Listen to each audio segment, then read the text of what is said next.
આ ન્યૂઝના પ્રાયોજક છે CSC બાલ વિદ્યાલયા। લાહોરી ઝીરા, હર કોઈ પીરા લાહોરી ઝીરા। વલસાડના તિથલ બીચ ઉપર આજરોજ વર્લ્ડ એઇડ્સ ડેની પદ્મશ્રી યઝદી ઇટાલિયાની ઉપસ્થિતિમાં ઉજવણી કરાઈ। 1 ડિસેમ્બર રવિવારના રોજ 6:30 કલાકની મળતી માહિતી મુજબ વલસાડના તિથલ બીચ ખાતે વર્લ્ડ એઇડ્સ ડેની ઉજવણી કરવામાં આવી હતી। આજરોજ સમગ્ર જગ્યાએ 1 ડિસેમ્બર એટલે કે વર્લ્ડ એઇડ્સ ડેની ઉજવણી કરવામાં આવી હતી, જેમાં વલસાડ ખાતે પણ ગુજરાત સ્ટેટ કંટ્રોલ સોસાયટી આરોગ્ય અને પરિવાર કલ્યાણ વિભાગ ગુજરાત વલસાડ રક્તદાન કેન્દ્ર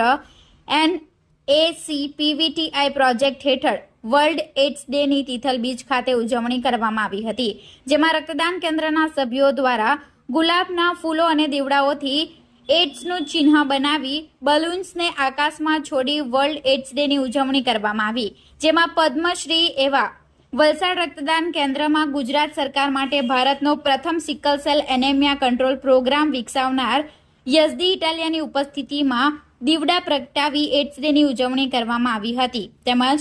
આ બાબતે વધુ વિગત તેઓએ આપી હતી। આજે 1 ડિસેમ્બર એટલે કે વર્લ્ડ એઇડ્સ ડે હોય એટલે સ્વાભાવિક છે કે આપણે HIV-ના નવા ઇન્ફેક્શન ન થાય એ માટેના પ્રયત્નો કરીએ, પ્રિવેન્શન માટે પ્રયત્ન કરીએ અને જે લોકો HIV પોઝિટિવ છે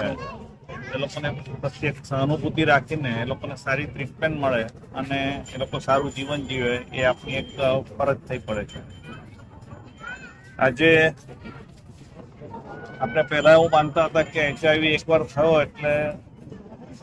એનો કોઈ ઉપાય નથી, પણ આજે આપણી પાસે એના ઉપાય છે અને એક માણસ જો HIV પોઝિટિવ હોય તો એટલીસ્ટ 20-25 વર્ષ સુધી તો એ HIV થયા પછી સરખી રીતે સારી જિંદગી જીવી શકે છે અને આવતા વર્ષોની અંદર જે નવી દવાઓ શોધાશે એ નવી દવાઓને લીધે લોકો વધુ સારું જીવન પણ જીવી શકશે। આપણા વલસાડ જિલ્લાની અંદર હાલમાં 3840 જેટલા પેશન્ટો HIV-ના